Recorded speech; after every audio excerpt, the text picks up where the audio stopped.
Hello, everyone, and welcome back to another episode of the Parallel League podcast. We've got a pretty massive episode today because we've got designers Veen and Mookah on to talk about the enormous shotgun patch, 67 cards getting reworked, and we're going to have them go through and give their reasoning as to why they made the change. And so, you've probably been seeing a lot of reviews of like content creators and stuff like that, but we're actually getting it straight from the source in this episode. But before we get into it, I just want to do real quick announcements. Prime Miner 2, this upcoming weekend, May 17th, the broadcast will be on the 18th. Don't miss it. .65 just dropped yesterday on Tuesday of this week. And then, of course, we've got the shotgun next Tuesday.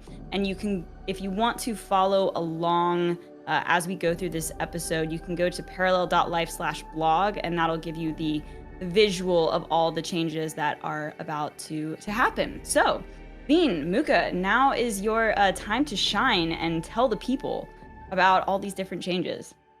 In general, how are you guys like feeling about it, just like yourself? Mookah was telling me prior to this that he was like testing it out. So yeah, let's hear it. Yeah, I think we changed a insane amount of cards. I don't think even me as a player has ever seen this happen in a game that I've played.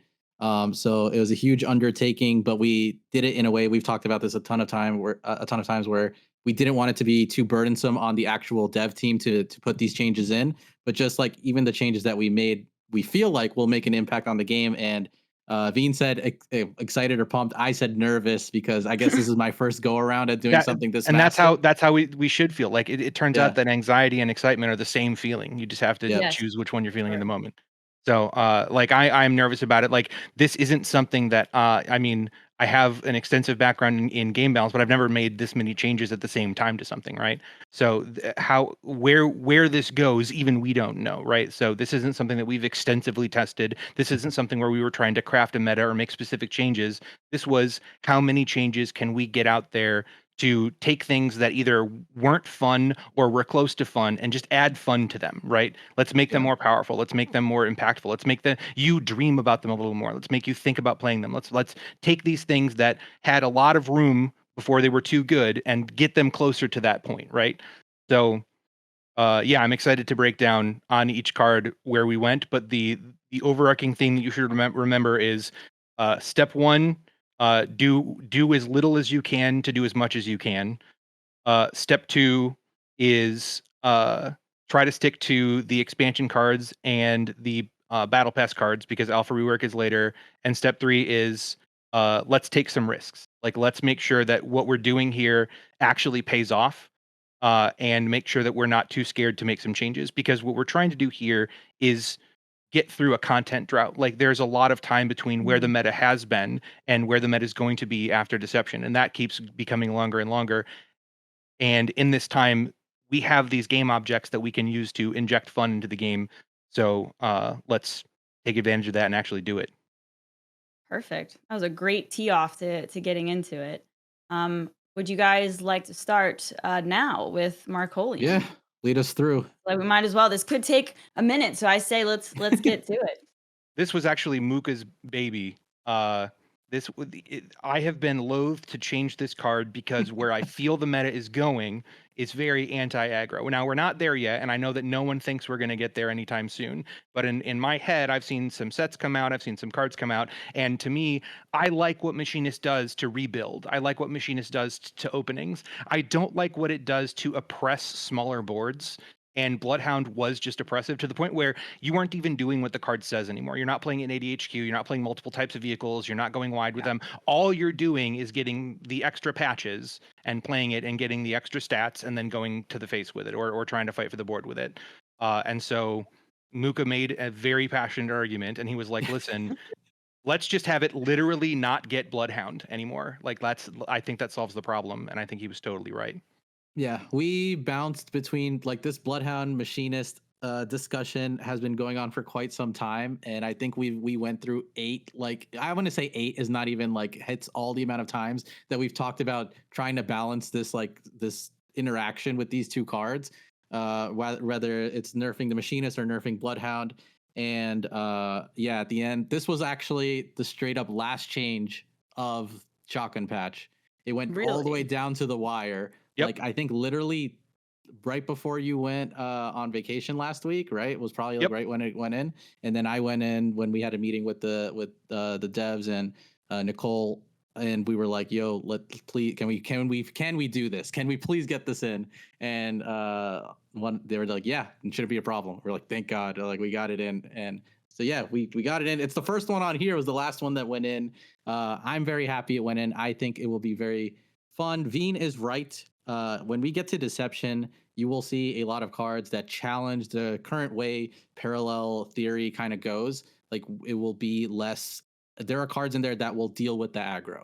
And it's not just like the universal board wipe that we talked about. There are other cards that will kind of like carry on this load in addition to that card, and will may not slow the game down, but give decks that aren't trying to like just win off like early game tempo of a very good fighting chance. And I'm very happy to see that. And that's why we've been kind of hesitant on doing that. But there is still a gap between now and then. So for now, we have fixed it so that Bloodhound is not reigning supreme. Yeah. And that we'll revisit when we get there. I was hoping you'd say that.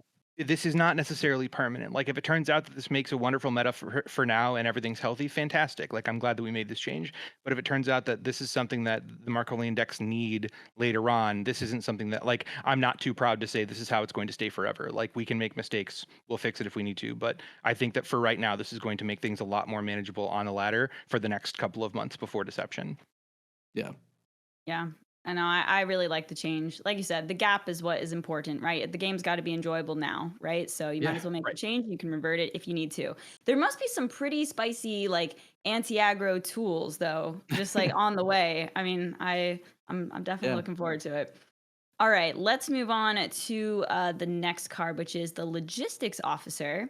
And it looks like the changes, it is now a 3 cost when it used to be 4, and its health was also brought down as well. So take it away, guys.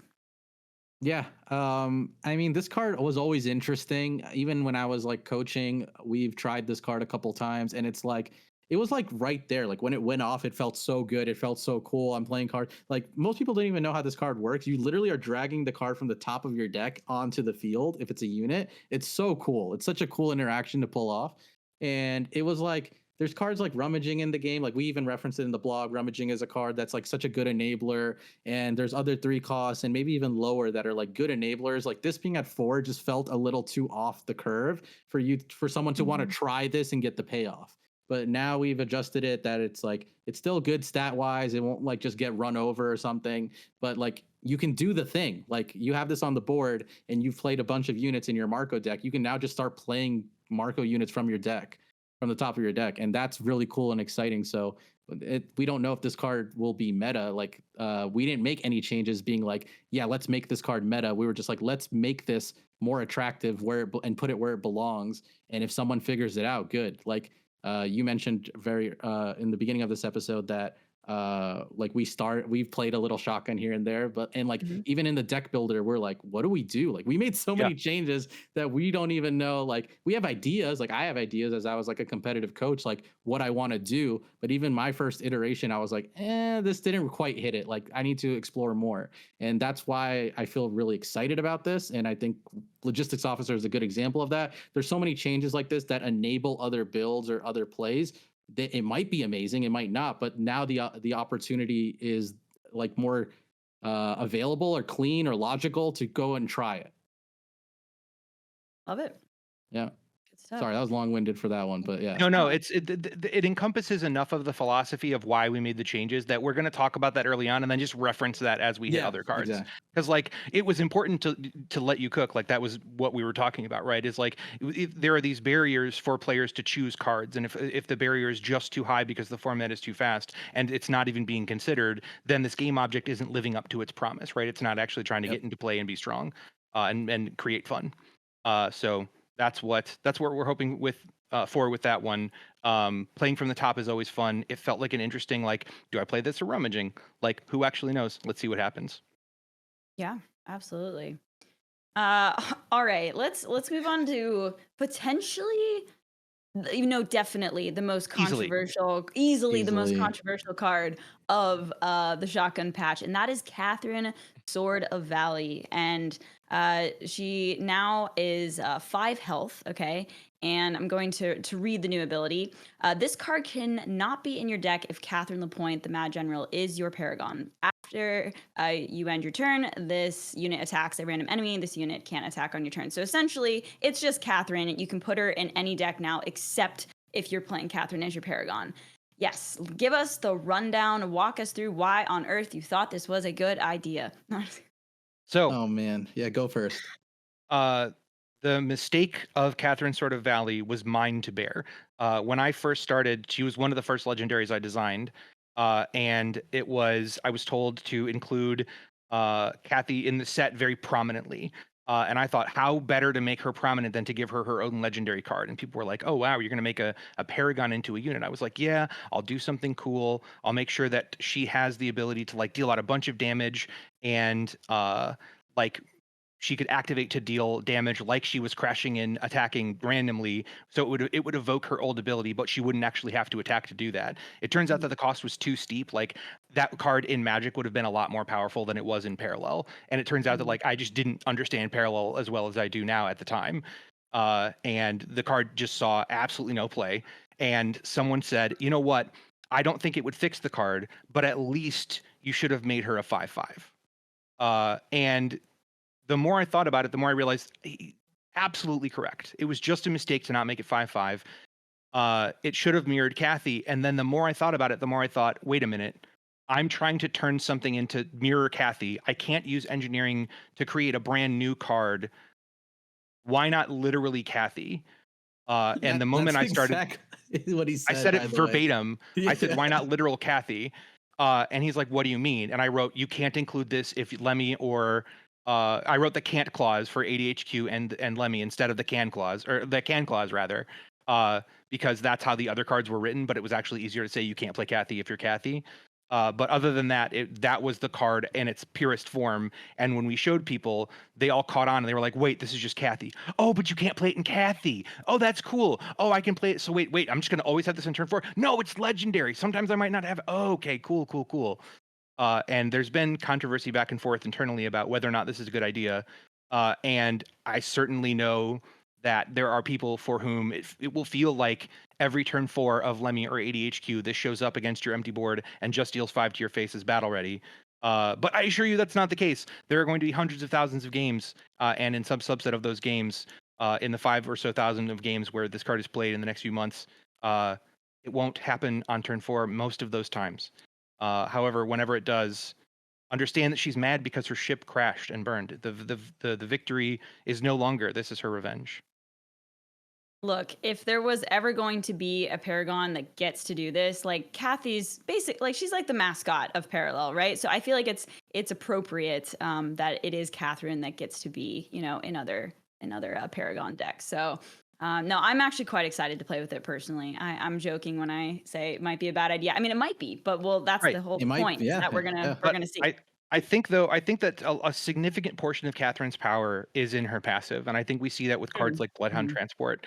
And without having her passive, I think that the card is exciting and it's definitely powerful. I think it's legendary. But the more I think about it, the more I think that like her as a Paragon is an oppressive force for aggro because it's an undiscardable extra card in your hand at all times. And I think that with removing her passive and her omnipresence, she becomes a lot more fun. Dare I say? So we'll see what she does, and she'll actually show up in packs now, or show up in games now. So there's at least that for people that own her. Cool. All right, shall we move on, or Mookah? Do you have any? No, he hit it perfectly. Yeah, okay. It was a very fun moment for me in seeing that happen and being a part of that. And once he said like, "What if it's literal Kathy?" Like I know he said I fought for Crimson Fleet Machine. I didn't fight for this one. I really love this idea. I'm very, very excited to see what happens with it. And we went back and forth and trying to make her whatever her card ability was before very competitive. And we did come up with ways, but then we just kept like being like, did we make it too strong and not take it too strong? And then he just literally blurted out, "What if this was literal Kathy?" And once he explained it, I'm like, let's do it. Yeah, let's try it. Awesome. Okay, let's move on to fleet support. That was once very dominant in the meta. It used to cost 3, then you guys bumped it up to 4, and so now its new ability is it still costs 4, but the first time you play an effect each turn, play a copy of it. The first effect you play each turn costs 1 less. This was mostly summed up by Mookah in his draft of the blog text. So most of what you read in the blog were Mookah's words. I went through and touched them up a little bit, but I think he hit it perfectly when it was like, this card should cost 3.5. Yeah. It's so close. Like at 3, it's like exceptionally powerful. At 4, it's just like it doesn't meet the tempo curve of our game currently. So it's like no one wants to play it. And 4 is a very powerful turn in our game. So we were like, what can we do to make this more attractive? But maybe like, I mean, the goal isn't to make this card like broken or anything, but like, can we get it to the 3.5? What does it need? And then the idea was like, hey, what if the effects cost less? Like that gets it there. You can still do like the old classic, which was like fleet support in PS8.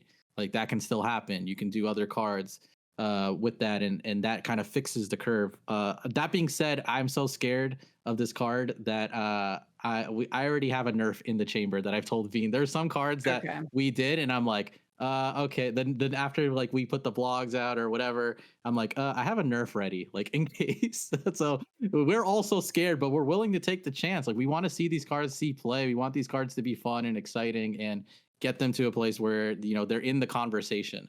So that being said, we like same thing with Catherine Sword of Valley, just like to a lesser degree because we didn't make it literal Catherine, but this card we did find a place that we felt comfortable that like, hey, this seems a little more of an elegant touch that this card will see play, but we understand that if it goes crazy, we have to go back and maybe fix it a little bit. Yeah, fleet support's it's one of those cards that doesn't feel amazing to play against, right? Like when you're just getting absolutely burned out by spell or effect Kathy decks, like it doesn't feel great. But theoretically, playing this with a super high value like double cast could be really fun. So it seems like a tricky one to balance. So I feel like this is a pretty good starting point. We'll see. Yeah. It also it lets go. So it also like doesn't have the minimum 1 cap. So like if you have a crack shot and you want to crack shot them for 6 for free, you totally can. Right. So this is something where because it isn't an engine, it isn't something that's permanent. We didn't have to have the minimum there, so you get to have your fun. Yeah. Yep. I was going to add that we also feel kind of comfortable about making a change like this because relic removal is so prominent in the game now. Like back when we had like Burn Kathy and stuff like that, people still weren't playing like Saboteurs as much they were, or relic repurposing and stuff like that. So now that those cards have become more of a homebody and like deck builds, like even when we're testing internally, like I put Sabos in my deck, even though I know the other person isn't playing like relics, just because in general on ladder, right, you'd have to be thinking about like there's relics in Cathari now, there's relics in Earthin now. So if there's going to be relics in Marco, I'll have relic removal in my deck. So I think it's just everyone knows to put like the relic removal, or it's become so regular now that we were like, okay, let's try this. There's already relic removal for these other decks. Yep. Makes sense. All right, let's move on. The combat heuristics extrapolator. It is now 5 health, up from 4. Small change. I'm assuming you're just hoping to see a little bit more play, with a little bit better stats here.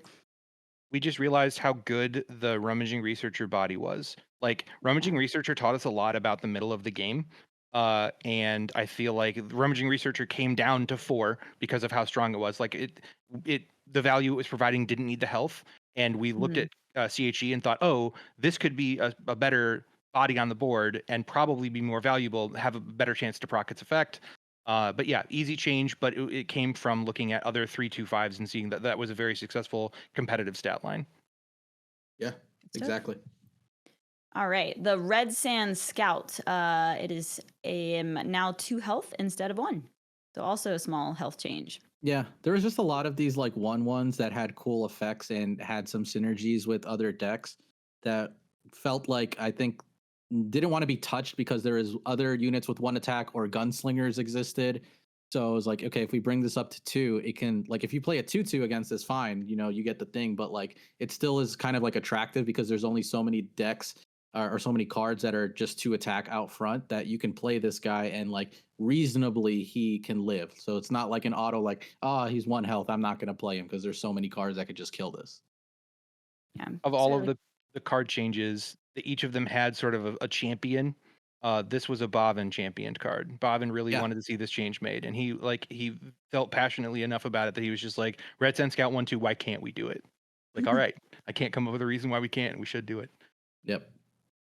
Just in case for the potential audio listeners and you don't know, it's 1 cost 1/2 evasive. When this deals damage to the enemy, you may charge. If you do, the next vehicle you play this turn gains +1/+0. So maybe another option for like ADHQ decks or something like that, because it is also a vehicle, right? So, all right, let's move on to the Field Marshal. I feel like you guys will have a lot to say about this one. It used to be a 4 cost 4/4. Now it is a 2 cost 1/3 with when you play a split card, you may play both sides. Yeah, I fought for this one and I'm terrified of this one. Like I just like split cards. This card is like a field marshal. If you guys don't know, like a marshal is really freaking high ranked in the military. Like this is like the top brass. This dude saw 0 play. And I'm like, why do we have this card named this?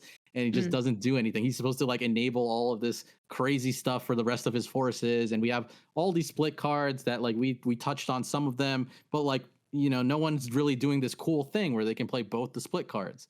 And we came up with stat lines like if he was a 1 cost or a 2 cost, and then we settled on 2 cost. And yeah, I think this is going to be a very exciting experiment. Like we said in the blog, we obviously know Scimitar Captain exists, and there's a chance that an opponent will be able to discard 2 against you if they have the Field Marshal and it goes off. But there's enough barriers in mind, right? There's like, it has to have assault. So if you have defenders, you can stop it. We have no snitchings. There's PS8s plus trades. There's multiple ways to kind of stop this from happening. So we were like, okay, let's try it. Me personally speaking, if this gets out of hand, like I think Scimitar Captain probably gets looked at. I like Field Marshal sitting where he sits at. But that's just me talking. Like Veen and I haven't spoken on that. No, you convinced me earlier when you were talking about why you wanted to make the change, and the reason that I think that cutting its cost in half is legitimate is this card doesn't want to be a board presence; it wants to be an enabler. Yeah. And if you make it lower on the curve, you help both facets of this, right? You make it both more viable to play and easier to remove, which is the thing, which are the 2 aspects of this card that you want to be in balance. I'm happy with where this card landed. If I was around at the time, I probably would have campaigned for it to start at something like this. There just aren't very many turns where I can go a 4 into another play in parallel.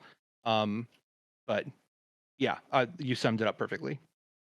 My initial take on it is that it's a win more card. Like I don't know how often of the time you're really going to care too much about playing both sides, but upon further reflection, if this just gets developed on 2 into turn 3 and you're discarding is Scimitar Captain the double discard one, or is that and you're discarding 2 cards from their opening hand that early on, like that's really impactful, right? So we'll see how this goes. Like I think that we may, if this sees play, then like we'll just see 2 cost defenders, which we have a couple of, right? Armor support vehicle and cutting diplomat see play, which I think is fine. No snitchings come back. I think that's good. Those kind of things will react to it. But I think what will happen and what I hope will happen is some games will be crazy. You get the combo off, you feel so good, you just decimated a game. But that's not all the time. So if that happens, then okay, cool, we did it. But if it turns out that this is happening like way too often and people have figured out how to do it consistently, then we'll have to go and just look at that interaction. It's kind of like Crimson Fleet Machinist and Bloodhound, right? It's the same kind of relationship. So we'll have to look and be like, okay, which one do we have to bring in line? Also, this thing coming in second in a Kathy deck, 2/4 in stats, like could be a little scary. Cool. All right, let's move on to the Revered Captain.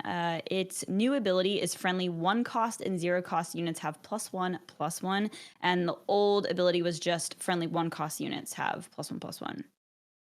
Works on Bloodhound.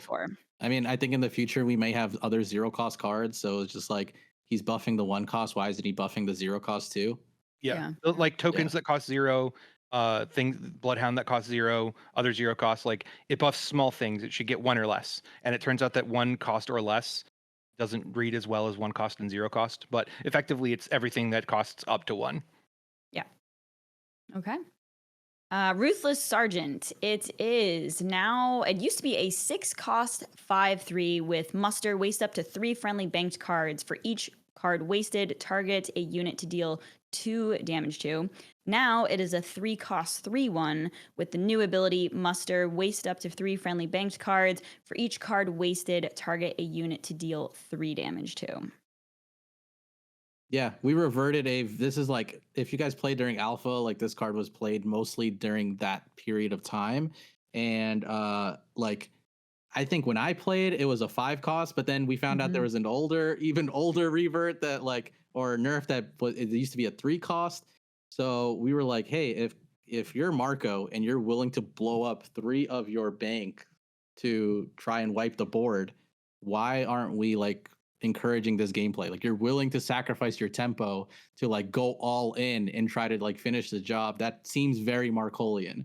Yeah. And putting it into the late game, it was just felt like a non-factor because Marcolian doesn't do anything in the late game. They're trying to just burn you away. They're not trying to clear your board or anything like that. So yeah, we just made it cheaper. We just went back to the drawing board. We're like, the game is in a good enough spot that this won't like end the game or anything by that point.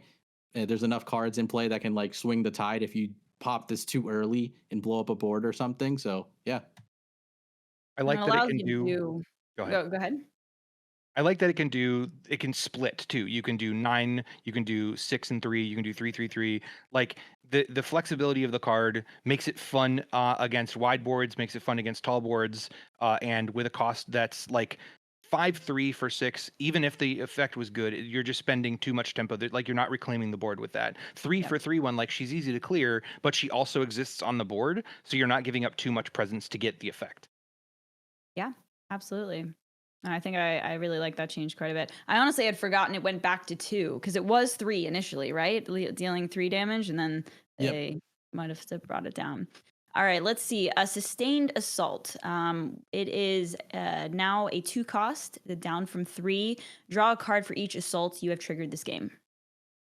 Yeah, it was just too expensive. Like if you do the assault thing eventually in the future, cool. You know, it shouldn't cost 3. Yep. All right, we'll move on to assault training here. It is now a 1 cost, down from 3. With the new ability, upgraded unit has on attack, deal 1 damage to the enemy. Aftermath, deal 1 damage to the enemy as well. So when you look at this card, it's trying to tell you to do one thing. I am good at making assault happen. Okay, cool. So how do you make assault happen? You make it cheaper, you make it always do a damage, and you make it die and do a damage. Okay, well, you have to make sure that it does less damage because otherwise it's just better than Crackshot. All right, cool, solve the problem. So like this was just a task of making the card do what it was trying to do in the first place more effectively. Yep. Yeah. Excellent. All right. We got the long range recon. It's a 4 cost 4/5, and it just has evasive. The old ability was when this unit attacks, you may spend 1 energy. If you do, this unit has +1/+0 and evasive this turn. And now it just flat has evasive. Yeah, this is a split card that didn't see much play.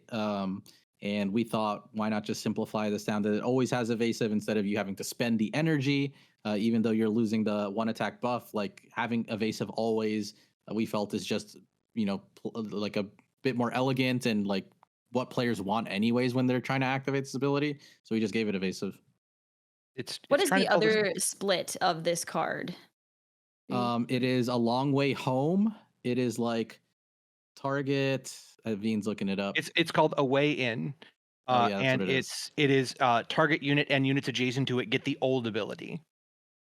Oh, so okay. it was doing attack and evasive. It was doing recon. So like what it was trying to do was like, look, here's what the effect side or what the unit side does, and if you use it as an effect, you're doing recon for 3 units in your team. Mm-hmm. That makes sense, but I also think that we can understand that the recon team is either doing the recon or supplying you with the intel, and having those two things be different is totally parsable. But the design, I know why the parallelism was there, no pun intended, originally. But I think it just amounted to a lot of reading for not a lot of effect. And like Mookah was saying, just give the people what they want. Let the card be more fun. Yeah. Agreed. I like it. I think this one has a really cool perfect loop too. Could be wrong on that, but it does. It does, right? Yeah. Yeah. Cool. All right, let's move on because we got a lot to get through, so we won't spend too much time here. So we got this spearhead formation. The new ability is target friendly vehicle has +2/+0, armed and relentless until the end of turn, and it is an effect, I believe. It's a split card. Yep. Oh, it's a split card. Okay, cool. Yeah, the unit cost is a 4-cost 5/4, and it's like muster, send a unit back to your hand, send a friendly unit back to your hand, and we buff the effect side. And we think this one is like, it might be crazy. I think this one might be underrated. Like, I haven't seen anybody really talk about it, but we're essentially allowing you to give you a split card with a beefy unit, or the effect side could be a vehicle finisher. And a removal spell. Yeah. Yeah. Yeah. So it's kind of like, we look at, if you're spending 4 on an effect for a combat value, it should be providing enough combat value for that to be worthwhile. And if I can spend 4 on solitary confinement or something like that, then I should be able to spend it on something to absolutely dominate the board. Yeah. What's the Augencore upgrade? The 4-cost one? Repeater Cannon? Repeater Cannon, yeah. Yeah, it's kind of like their version of Repeater Cannon. It's very, very strong. I think you're right. I think that could be a sleeper for sure. Okay. All right. Move on to Fall of the Victory. It is now 3-cost, and it is choose 2 enemy units. The enemy wastes 1 of them. This was just another simple, I didn't understand what things cost at the time when I made this card for Aftermath. I was like, this will be cool, and it was not cool. So we're trying to make it cooler. Okay. Sounds good. Ammunition stockpile, again, just a cost change down from 5 to 4. The first friendly unit that attacks each turn may attack twice.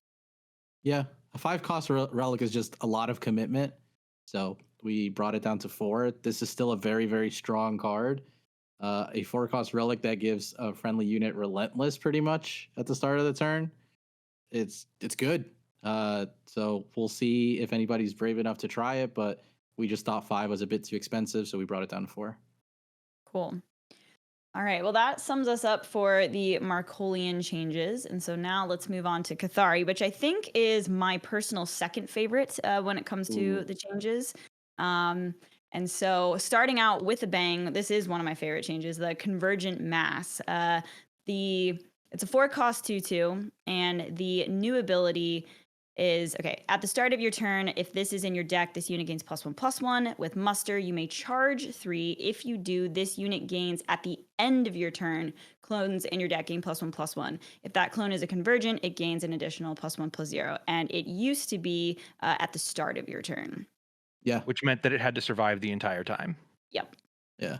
This is another one that, like, I have a Nerf on the chamber. Like, this card is good, but it needed that. Like, it's crazy that we changed start and end, and suddenly the card's like way more scary. But like, for anyone that's played like Hearthstone, was it Prince Kaliseth? Like, we don't want to run into like a Prince Kaliseth problem where like you just multi-buff your board and you just win the game.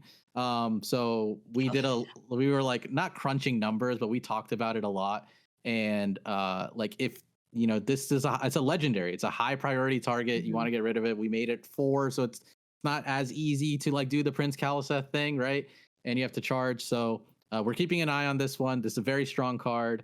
But like, it's almost like a race against the timer because it's only +1/+1, and you can't like resummon it multiple times or anything like that. So if the opposing player, you now have to kill this guy immediately, or you risk like losing the game because you get outstatted. Like, we know that's the case. That makes this card kind of fun. It makes it exciting. It makes you want to play it. So for now, let's do it. But this is like the encapsulation of what Shotgun Patch is trying to be. This was a 1-word change. The engineers only had to change when something happened. They didn't have to do much work on this at all. And we think that the impact is going to be a lot more than the work that it took to get this done. So cross our fingers. Hopefully this is dope. There are not really many, if any, bounce cards. Like in Hearthstone, Prince Kaliseth was a nightmare because of like Rogue, Shadow Step. They had Brewmaster. They had all these different ways to bounce it multiple times, and it was insane. But I don't think there is really. We have some cards in Parallel, but like you don't get the same tempo that Shadow Step gave you. Like, there's Backup Copy, there's Adaptive Camouflage. Those are Cathari cards. Okay, there's a few. So there's a couple, but like, it's not like add it to your hand, it costs cheaper, so you can just play it like easier. And in parallel, adding it back to your hand maybe sacrifices too much tempo. So it's worth seeing what happens. Got it.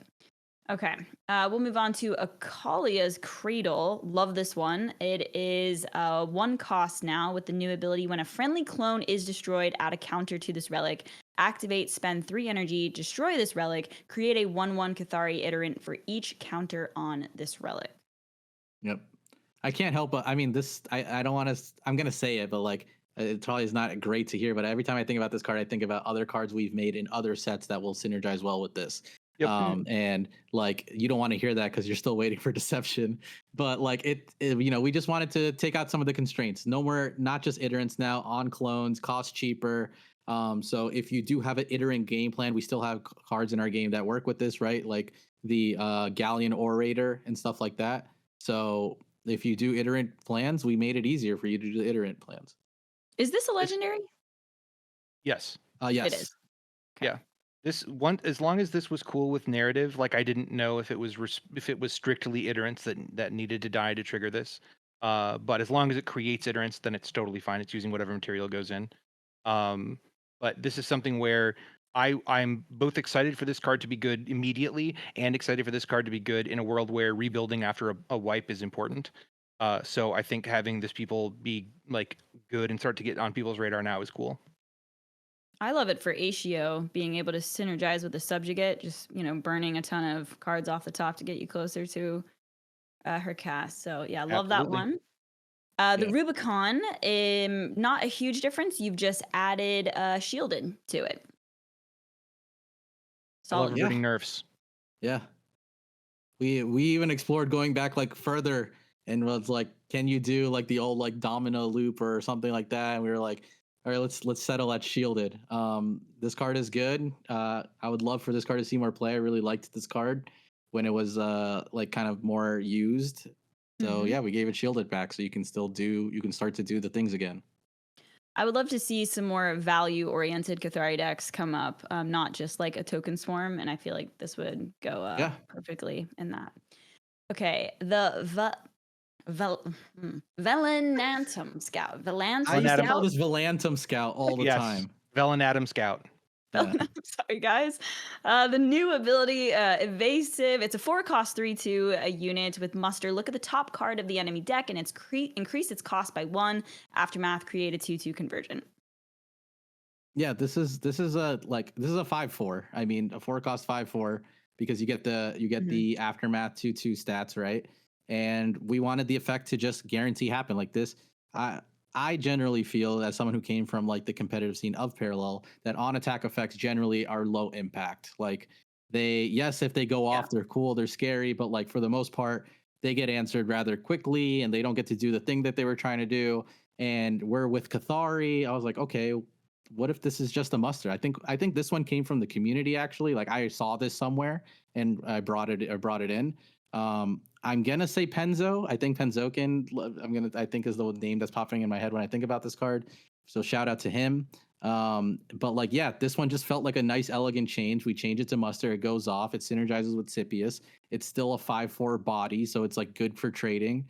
Yeah, not saying this becomes meta or anything, but like it does the job that it was trying to do better. See, guys, the devs listen to you if you talk. We listen a lot. Yeah.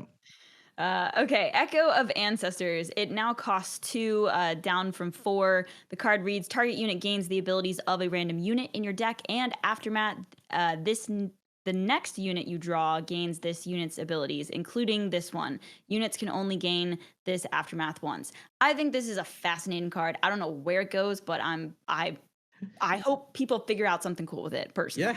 Yeah, you're in the same boat as us. We saw it happen at Worlds once, and it did really cool things. And we were like, okay, why can't this happen more? So we just made it too. Cool. You were talking earlier about how Rubicon might lead to different end games for Cathari, and like there just could be cooler things to do to generate value than Token Swarm. And this just seemed like an interesting place to take a shot. Love it. Love it. Love it. All right, Convergent Aegis. It is now a 2/3. Used to be a 2/2. Shielded. When a friendly clone enters the field, you may charge 2. If you do, that unit gains shielded. If that clone is a Convergent, you may charge 1 instead. Just made it a little more healthy, competitive. Like that's it. Like we know the 2 cost is very competitive spot anyway, so we're not saying this replaces your standard bears or anything. But if you wanted to have a card that gave you shielded, seeing the 2 health is no longer the deterrent. Being like, this card just dies. Right. There's certainly value in it having like, it would be the same for a Cunning Scipion in stats, but like the 1/2 body is like less flexible, right, than a 2/3 trading into and stuff like that. So it could be a nice option. All right, Swelling Tide. Oh man, this one's got a lot of text here. I'm proud of this one. Okay, let's read it. So the new ability, it costs 1.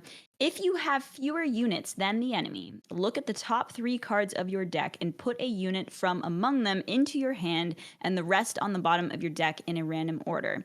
That unit costs 2 less this turn. If you have the same amount or more units than the enemy, draw a card. So you can take it away if you like this one. Yeah, so the breakdown of this card is it has 2 modes. It has the mode of I don't have as many guys on the board, and the other mode is I do have as many guys on the board. And the first mode is, okay, cool, I'm just going to get another card. It used to be that you would draw a card and discard a card instead of just fully replacing the card. And I felt like if you were paying the energy to play the card, that you should just be able to replace the card. You're down in energy, no big deal. It wasn't when you wanted to play the card. So the downside isn't as bad when you miss. When you hit, when you have fewer units, what you get is to look at the top 3. So you really have to be creature dense or unit dense for this to be strong. Find a unit and then gain the energy back that you spent on this. But instead of it being 1 for 1, I made it 1 for 2 to say, okay, there's actually a reason to be scared of the Swelling Tide of Cathari. Like the promise of what this card is telling you is happening wasn't happening with the original printing of the card in the game. Like it didn't feel as much of an oppressive onward tide of clones that you can't stop no matter what. It's either going to give them more gas or turn into a unit. So I was proud that we found a place to put this card that lived up to the name and the art. Yeah, no, this one he summed it up perfectly, and it just wasn't doing what it wanted to do enough. So just took out more of made the negatives less negative. It's not even really a negative at all, and then made the positive even more positive. Cool. All right, I'm excited to try with that one. I think I might have undervalued that a little bit, but it sounds interesting. Okay, the Tide of Odius. The new ability. At the start of your turn, you may destroy target friendly clone and add a counter to this relic. Then, if this relic has 4 or more counters, destroy it to create and play 4 copies of target friendly unit. Those units gain battle ready. Yes, this one like really piqued my interest. You like when you say create and play, like no, you're not paying the mana or the energy cost. Okay. No, correct. Yeah. You can just play 4 copies of a unit and give them battle ready. Like, yes. Am I insane or does this just sound scary? Like I'm scared. It was used here and there a little bit when the card first came out, and when we were revisiting, we're like, why shouldn't it just do musters? Like, let's just word it so musters are included.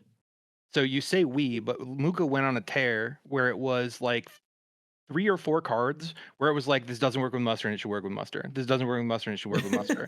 This doesn't work with muster and it should work with muster. So we added and play to a bunch of cards. It's clunky text. Like create is cleaner, but create and play is so much more fun. Like to be able to get the musters, to have it work with so many more cards in the game, to have it be such a more impactful play, especially in Cathari, which is the muster class. Like it just felt like it was missing out on something that was supposed to be fun. However, the design of it, for it being Odious, was supposed to be you're repeating aftermaths, not musters. However, cloning is fun. Let's just let clones be clones, create and play. Yep. So you'll see that on a couple of cards. But that was when you see create and play getting changed, that was a Mookah joint. I appreciate the shout out. Is this OTK material? Like, I've done it before. Probably not. Yeah, but it can work. It's not going to happen. Yeah. Again, there's so much relic. It's a fleet support, right? So much relic in the game now. People can generally handle this. But hey, if you pull this off, we don't want the thing stopping you. Is that you didn't get your musters? Right. Okay. I'm gonna meme and dream and try to make an OTK with this. I'm ready for the YouTube video. Let's go. All right, assimilate. It is now 1 cost, down from 2. With the new ability, target-friendly unit becomes a convergent in addition to its other types. Create a random convergent unit and add it to your hand. Reduced its cost by 1. So it looks like it was similar, but it didn't reduce the cost by 1 in the It original. didn't reduce the cost by 1, and it cost 2. Yeah. So sure. what it was asking you to do before was spend 2 energy to make something a convergent and get a random convergent. Mm-hmm. And what I'm telling you now, what it's asking you to do is turn something into a convergent for the net cost of 0 energy. And you've transformed the card that did this into a convergent. So if you're trying to make convergence a thing, this is a free way to get the convergent tag onto something and not lose resources while doing so. Like currently, if you're developing convergence, you're doing so at a lossy rate. But if you're developing convergence at a way that's less lossy, and then you gain convergence energy, that seems to be what the convergent deck wants to do in the first place. We should enable that to be something that can actually happen. Seems like a good change to me. I think that making things convergent, like from the get go, it wasn't necessarily that powerful. Like obviously Domina, like that's probably the biggest thing you can do with it. And so I Yeah. think making this a little bit more enticing is a good strat. All right. Well, that's it for the Cathari changes. So let us move on to Earthin, which is my personal favorite class of changes. And going into it, I'm curious, like, when I was like reviewing these, it definitely seems like you're almost trying to push like a new archetype a little bit with like the flourish and the decay with some of these changes. And I'm just curious of like overall, like what were your thoughts on Earthin before we start? I will say that I don't think we were trying to like push them to like make them see more play or anything, but we found that as we were looking at them, they were like we understand the original design intent and it just couldn't quite get there. Like it just needed a bit more of a bump. So we just added the bump where we could to see like, okay, like we didn't look at like all flourish and like, let's make flourish better or anything like that. It was like, let's look at the card. Oh man, the card isn't like really doing what it wants to do. Let's make it do that thing. And it ended up being the case. And that's why Earthin has been so hard to build with in general, because they unfortunately have so many cards that are trying to do something and they just couldn't quite get there. You'll see that when we eventually get to alpha rework too. Like there's just a lot of Earthin was a hard thing to build around. It was a lot of experimenting, and experiments don't always work. We live in a parallel world now where we can go back and revisit that stuff and make it better. Or if we make things too crazy, we're quicker to pull the trigger and fix it. So we decided to take that leap with these cards and just bring them up to line. And that's why so many people are being like, Earthin is so competitive now. So it's not we made them better. It's just we got them to where they wanted to be originally. Right. Yeah. Okay. Good stuff. So first up is the Fungal Grenadier. The old ability was just, it's a 4-cost 4/4 unit flourish. You may have target unit gain decay. And now it has flourish, target unit gains decay, but also an activate ability. Activate target unit gains decay, limit once per turn. So that's the combination of 2 changes. That was caught up in the May must change. So this is something where if you're doing the flourish, we assume that you want to do it, that we're not going to make you click again. Does that mean that occasionally he will decay himself? It does mean that. Sometimes he's going to shoot his own foot. He should be more careful. But regardless, this unit was the poster child for marketing. We have that 1 of 1 piece that was made for the Prime Championship. We have an insane perfect loop for it. This is something that, like, if you see this, it just screams parallel, and you never saw it in play. And so it was something where I know that there were Earthin's got a lot of shooters, I'll say, but the bad guy was one of them.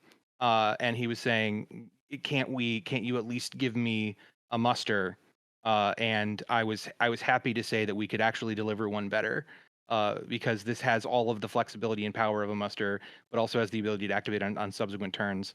I'm legitimately half scared, half excited to see, like, decay is 3 damage, right? And to say that something has activate effectively spread 3 damage is something that Earthin hasn't had before. So we'll see where it goes. People are theorizing that it'll be used for triggering flourishes and surviving damage. I believe that is the most innocent uses that will happen with it. I think most of the time you're going to be decaying down the enemy board, but it will be fun to see 4-cost Earthin units hit the board and not just flip over your entire bank to see if you hit a Terramech. Well said. But it's flexible, right? You can target the opponents or your own stuff. Like, so the possibilities are endless, I think, with this card.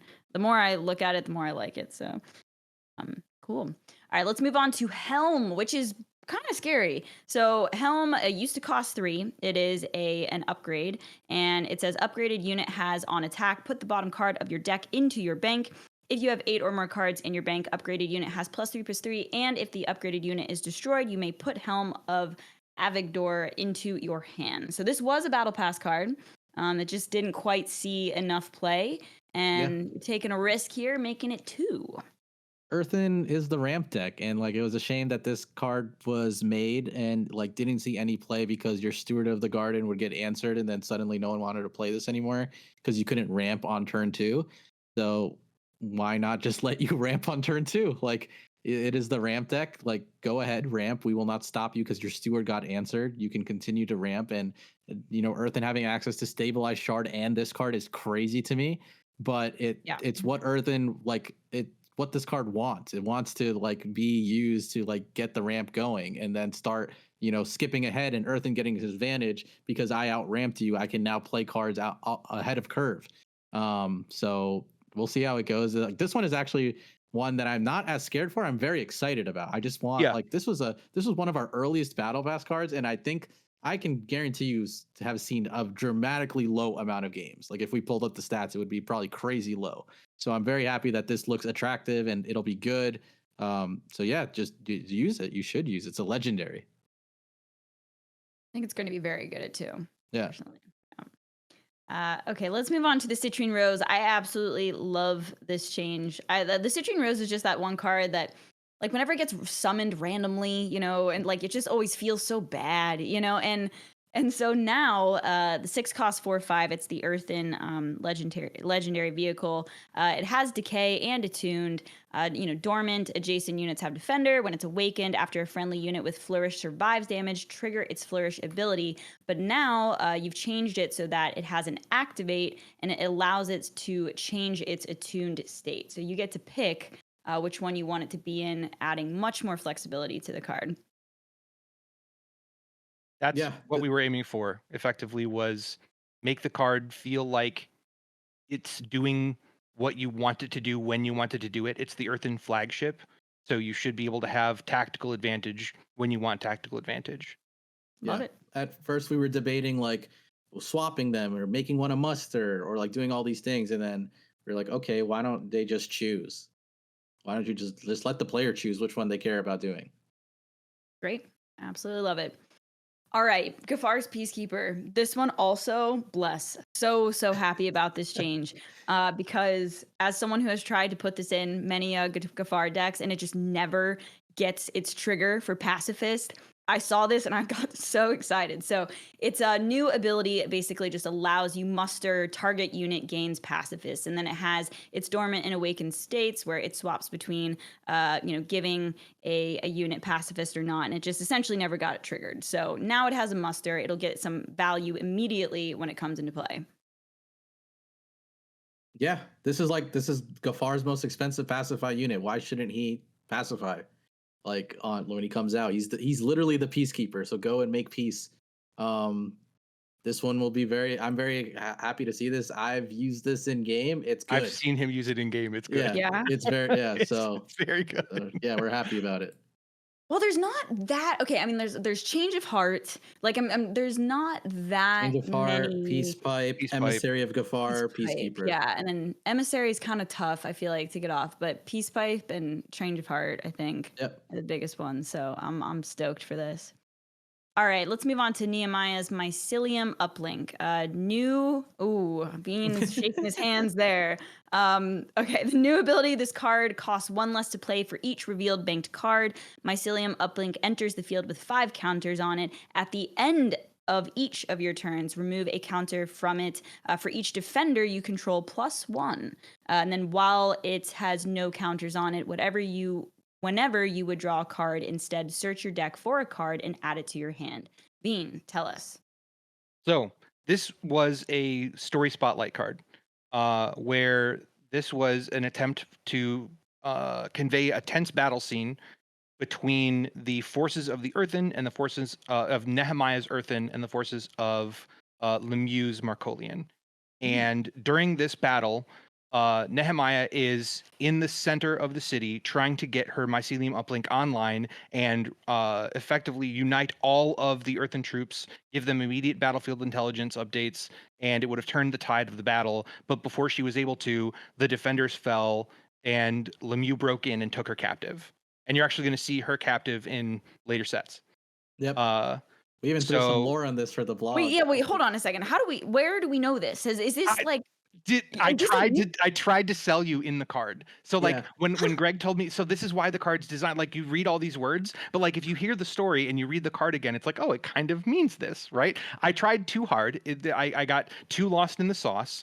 And the card got it was not strong enough to do anything. But the idea was I wanted it to be something where depending on how much intelligence you had about the enemy, because them revealing their bank cards or you revealing your bank cards, the more information that exists, the cheaper this is. So you get to play it for free. And then it comes into play with a number of counters on it, which is how long it'll take before you have the uplink.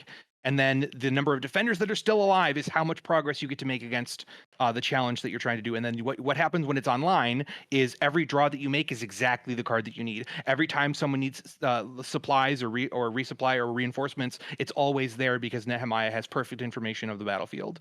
It didn't do that. No one ever got to 0 counters. No one's ever picked a card that they wanted to draw instead of the card that they were going to draw. And that's sad. It's a cool moment. If you actually zoom super far in on the card itself, you can see Nehemiah there. They're tiny. Yeah, hopefully now what it does is what it says on the card instead of nothing.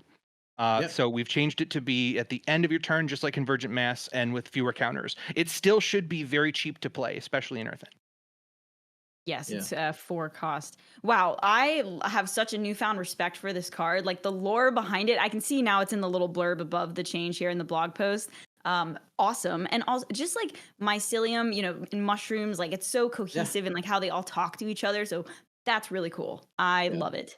You will see more tidbits of the Aftermath lore in our campaign for Deception, so you will be caught up on some moments. I believe this may be one of them, but if not, no.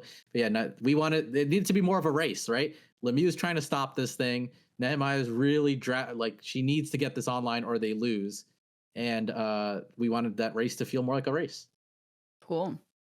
That's been my favorite part of the podcast so far, learning that little story. Love that. Awesome. Yeah. Cool. All right, on to the Opterara Skimmer. I really like this one. So it is a 2-cost 0/5, and the new ability, it has evasive. Flourish. This gains +1/+0 permanently and relentless until end of turn. And it still has the muster. Spend your remaining energy. This unit gains +1/+0 for each energy spent. Yeah, it just felt like you wanted to multi-flourish. Like usually when you're flourishing, like you're doing it a couple times on all the good units, right? Like your Terramech Shield Titans, now your Fungal Grenadiers, hopefully now that we've buffed him a bit. But like with this card, you would just flourish it and like that's it. Like it just got relentless. Like there was nothing else. And it's supposed to be this like, it feels like a looming threat, right? The muster feels like a threat because you scale it up and then like, oh my God, it can attack twice. But like, why can't that threat keep growing? And like, why wouldn't you want to flourish this multiple times? Like people, when this first came out, they would like flourish it and see if they got like extra attacks, but we didn't do that. Obviously, that'd be crazy. So we're like, okay, just give it attack. Look, 5 health on a 2-drop that can get bigger and have relentless. I'm very excited to try this in like a lower to the ground Earthin list. Okay, Triumph of Earth. Absolutely love this change. So the new ability is put the top card of your deck in your bank, and then friendly units gain flourish, deal damage to the enemy equal to the excess healing. Heal all friendly units for 2. Draw a card. So you took the Earthin Triumph cost 5 effect and added ramp plus card draw on this thing. That's got to be good. I hope so.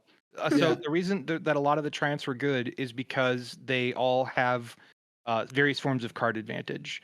Earthin didn't have that, so it felt like it kind of broke the mold where like it doesn't generate cards in any way. And so it felt really easy as a way to fix it to say, well, let's just staple 2 cards to it. And so stapling 2 cards at the bottom end, like draw 2 cards, felt wrong, and ramp 2 felt wrong. So ramp and draw card felt correct. And once we figured that out, like we tried even reworking it, like reinventing it in sort of a Triumph of Iron way. But everything we came to didn't feel like how Earthin would win the game. And the way that the create a wide board, flourish, heal, deal damage that way, like strength through wide board, win through healing, that just made too much sense to be on the Triumph. Like it felt like we were removing the core character and fun of the card if we changed that. So we left that, preserved that, just stapled some cards onto it. It felt like it had more of an audience of people who liked playing it as Earthen stands than old Triumph of Iron did in terms of people trying to play upgrades on units. So it felt like that had more of an identity that we wanted to keep in focus. Yep. Interesting.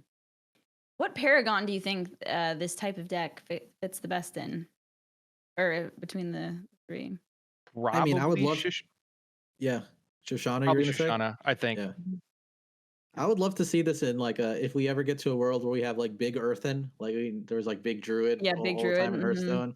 If you saw big Earthen, that'd be cool. We'll see if we get there, but like we definitely have taken a step to make it easier. So it'd be cool. I do think like Shoshana just naturally because of the health, but I think Nehemiah could work well too. This is not as much of a Gafar card. I know. I don't think so. It's actually you've seen most of his success in Gafar, which is like kind of funny.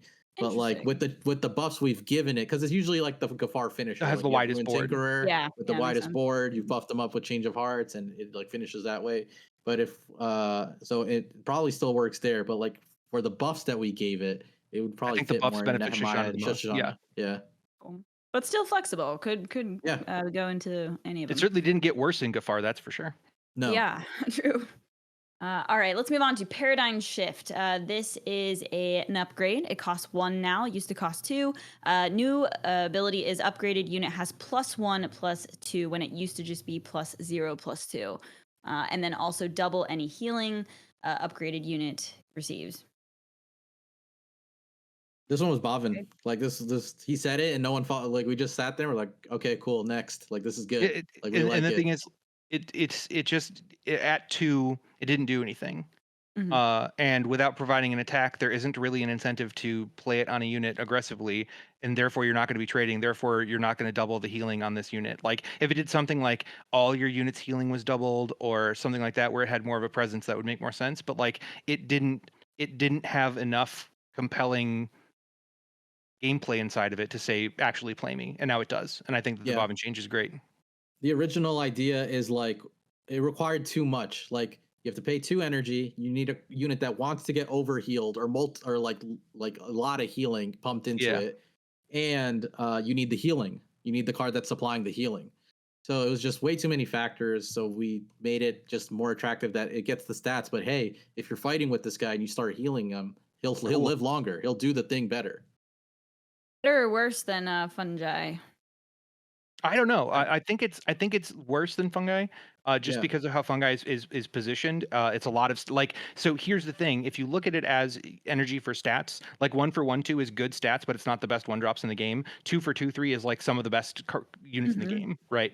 So like, it's do I think it's in the conversation? Yes, but that's also awesome, right? Like before, it was not even close to the conversation. If you compared it on face to fungi, it just isn't. It isn't even a choice. And now it is a choice, which means that you're actually giving people something to think about. Yeah. Cool. All right, Terra's Fury. It is a 2 cost 4/4 now with Decay. It used to be a 2 cost 4/3. I still don't think this card's going to do anything. I feel like I feel bad. I'm trying to make it do something, and like Mark, clip this. If this guy beats you a ton of times, and you just wish that we'd never done this, and we have to revert it. But I still don't see, like, I'm excited to see what Decay can do. This was an aggressive attempt to go low to the ground and fight against aggro. And so we'll see if this means it can survive 1 extra turn or through a PS8 launcher or whatever. We'll see what happens. But I think that Decay is just too much of an albatross for this guy to handle.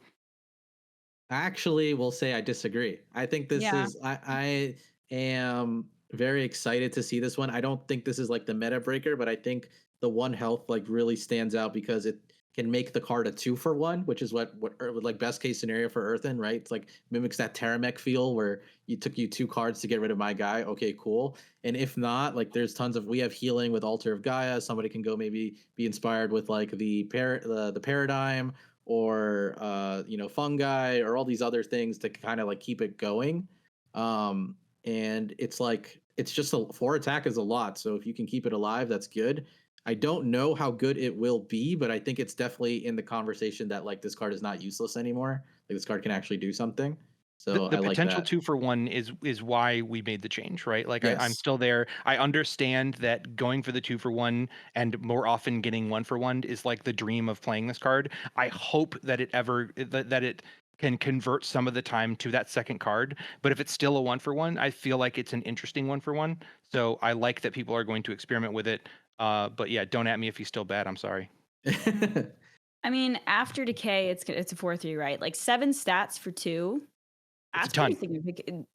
That's a lot. Yeah. And then it's also like it has the ability to further your game plan if you are making a decay deck, right? So yeah. I'm with Mookah on this one. I think it has a little bit more. I don't think this is like the game breaker, but I think like if someone plays this, it's not a meme. Like this could do something. Oh yeah, I don't think it's embarrassing to play the card anymore. Yeah. Which is what we were going for. Yes, yeah.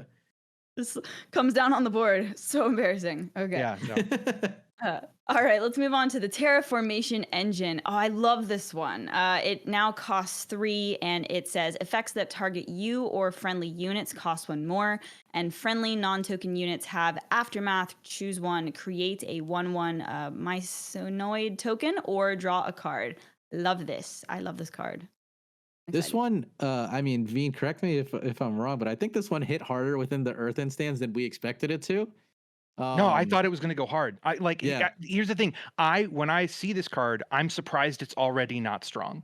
Like I know why it's not strong, but it reads strong, and so I thought strong. Let's go ahead and take this one down. But like this excites me as a player. Like this is the kind of card that like I want to draft in a limited Magic deck and make sure that I'm grinding value out of everything that I have. Yeah. I mean, one of the main reasons why we made this 3 is we were like, what about draft mode? Because we've talked about that. We're working on draft mode behind the scenes. And we're like, 4 in draft, like, I don't know. But 3 in draft, like, this feels 3 in good. Draft is like, fire, I would put this in my deck for sure. So that was like one of the discussion points. And then like this card just has so much like stuff baked into it. Like, we can't make it a 2 cost. It'd be crazy. So we're like, let's just do 3 costs, leave it as it is, see what happens. But Al, you're not the only one that messaged me about this, so it's surprising. Yeah, I messaged Mookah like immediately. I was like, when I saw it. But here's the thing: I wonder if it actually was just okay at 4, and like the meta or like the player base just didn't figure it out yet. Yeah. You know what I mean? I think the game was too fast, but like it was probably just on the cusp of being totally awesome. I hope that it is now totally awesome. So we'll see where it goes. This could be a fleet support for Earthin. This could be a fleet support for Earthin where it's like at 3.5, where now it's at 3. It'll be doing crazy things that we did not expect. And then we have to maybe bring it back to 4, and then it's like no one wants to play this again. I do think for those relics that are like the 3.5s, that once Deception comes around and like these anti-aggro cards that we've talked about see more play, like maybe they're fine at 4. Like maybe they don't have to have all this like special standing and stuff. We'll see how that goes when we get to that point. But for now, like 4 for relics it's kind of a tough sell. Hang on, and legendary?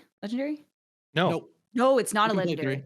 Yeah. No, you can play 3 of this card. Yeah. Go do it. Go do the things. God. Okay, I know what I'm gonna play first with the patch. So I want to put this in a Shoshana deck. All right, let's move on to Sun Crusher. The new ability. It's 8 cost 8/8, double friendly healing. Flourish. After a friendly unit deals excess damage to an enemy unit this turn, deal that much damage to the enemy player. When it used to just be this unit. And so now it's any friendly unit with the Flourish trigger. Yeah. Which is pretty significant. This feels like we were like, how can we buff this? And what if everything just gets trampled? And it was just like a very easy conversation. We agreed and we kind of moved on. And I hope this will create some discussions for when you're using your Terra Glider. if you need to push for 8 now to try and hit the Sun Crusher instead of like going for 7 all the time or going for 6 all the time. Now 8 is in a discussion. Like, do I want the like Tane was like maybe just it, but like Sun Crusher, but now it's like, oh, Sun Crusher plus everything gets trampled. Maybe that matters. How many other good 8s are there? There's only 2 8s, I believe. Oh, there's only 2. Yeah, it's only Tane and Sun Crusher. And then, of course, the 7 is Terra and the other one that nobody can remember the name. Solarian, yep. Yeah. That makes the Terra Glider an interesting decision then. Yep. Cool. All right, we'll move on to Cleanse the Earth. It's a small change. It just says you can now target Paragons again with the token persistence change, which I personally love this. Cleanse the Earth already was a great card, right? So. Yeah. Yep. As long as the game can support people playing cards and returning and having people's Paragons change zones, we should just allow the cards to do that. So now the game can support it. We're making the change so all the cards actually do what they say. Cool. Okie dokie, let's move on to Augencore. And starting out with the Forlorn Companion. It is now a 1-cost 1/2. Used to be a 1/1 with Overclock and Salvage 1. Much better. Yeah, it's kind of like the Red Sand Scout. This is actually, I think, the second to last one to make it. So it was very funny when we put, I think I messaged, it wasn't even like on Slack or Discord. I texted Veen and I'm like, dude, what if we did this one? Like, what if this is the one that we put? And there was a reason in the middle of the night. It was early for him. It was like probably 8 for me, so 11 for you. He's lying awake in bed, like, why don't we do this? And it's like, okay. No, I was even like running errands that day. I think I was like going to the mall to help my wife do returns. And I'm like walking through the parking lot being like, I gotta message him. We gotta make sure we can get this one in. But we weren't gonna do it because we've got a lot of love coming for the Augencore 1-drop slot. Coming up in Deception plus the Battle Pass stuff. And so it was something where I didn't want to put the focus back on a Planetfall card, especially one with Overclock early on. But this was more like, these decisions were being made before I realized how long the gap was between where we were and where Deception was going to be, right? And so this was late in the line of changes, but just in time to make this time in the game more fun. So I'm happy with this one, and I think Augencore fans both can see that A, we're trying to throw them a bone, and B, can take it to the bank that you're going to get some dope stuff coming up soon. Yep. Cool. I mean, other than Hard-Linked Pilot and this, I don't really know if there's many options for one, right? So this seems like a pretty good. Yeah. I mean, it was already a good card, and now it actually has a chance of staying alive against the Gunslingers, right? Yep. Cool. Okay, John's Tactical Provisioner. It is a 2-cost 2/2 unit with salvage. Activate, charge this unit. The next time this unit is upgraded this turn, it gains +0/+2 and shielded. Limit once per turn. It used to not get shielded. Now it does. Yeah, this guy, if he goes... Sorry, you go first. I wanted to snipe in that this was another one of your crusades where I don't know who put the earworm in Mookah's head, but he wants to put shielded on every Augencore card, all of them. And I've had to taper that down to try to make sure that it has gotten much better. But there was a time at which we were trying to put shielded on absolutely everything, and so I thought that we could find a card that wanted to be in the deck, wanted to have shielded, and could reapply it. Something that would have not permanent shielded, but like semi-permanent shielded as long as you kept doing the loop. And as long as you're charging and playing upgrades on this card, I am totally fine continuing to give you shielded. I'm excited to have people fight on the board a unit that has upgrades instead of just removing it with one banish spell. Yeah. Wait, hold on. So the shielded goes away. Hold on. The next time every time it's like a shielded. So if the shielded goes, you can keep restacking the shielded every time. Okay, got it. It's not that you like put more shield. It's just like if your opponent is pops theoretically using effects, then you can bring it back, right? Yeah, I see. In my crusade for shielded, I was presented the idea like we need to find a card that will really want the shielded and just go for high impact. And when Provisioner was brought up, it just made perfect sense. Like this guy, in his best case scenario, is carrying multiple upgrades. Like we use the word basket for upgrades. Like he is a basket for upgrades. You want as many on him to keep doing things and keep buffing him up. And he's supposed to be like this really cool guy with that. And I think like a security officer is kind of like that thing that has shielded too, right? So it was like, if you're going to put so many upgrades on them, like we should have a way that like shielded can keep coming on, and it just fits so well like on this guy. It's a lot, hopefully enough of a high impact that you don't feel discouraged that like, oh, I'm just going to put upgrades on him and you're just going to use an effect and he's going to go away. Right. Yeah, the thing I was wondering is if it's better or worse than security officer, but upon further reflection, like health is so good. Like I actually think the extra stat of health and the ability to keep getting shielded probably puts it ahead of security officer. Yeah. Plus security officer unfortunately does not synergize with like the nano forger or ambush claws. So maybe those are more those ideas are entertained now that this guy can take care of himself. Yeah. And the salvage, right? Is pretty good too. Okay, let's move on to Ghost Frequency Multiplier. It now costs 2. And the ability is this relic enters the field with 3 counters on it, plus 1 for each friendly upgraded unit you control. Activate, remove 1 counter, conceal up to 2 friendly banked cards, and give target friendly unit shielded. There we go. This one has a lot of changes because I fought for this one a lot. We had this relic for Augencore that had conceal as a part of it. It gave shielded. Everybody wanted shield on the Argent Core. We had a relic that gave shielded, and like no one was playing it, and everyone was playing allocated provisions. I'm not saying this card is better than allocated provisions now, but we sure as hell took an attempt to like kind of even the gap that like this card does what it does much better and synergizes with like the way you would want to play it, like not perfectly, but like it will never get in the way. You don't have to pay energy now to conceal. You can choose how many you want to conceal. You can conceal 0, you can conceal 1, you can conceal 2, and you can pop 3 shieldeds in 1 turn. So like it does everything it wants to do now, it can just do. And we made it cheaper also. So Augencore does have the opportunity, if you don't want to play allocated provisions, you have this relic that gives shielded 3 times and helps you conceal. It like allocated is always going to be there as the best way to straight conceal things because that's what it does, other than the effect that straight conceals everything for 0.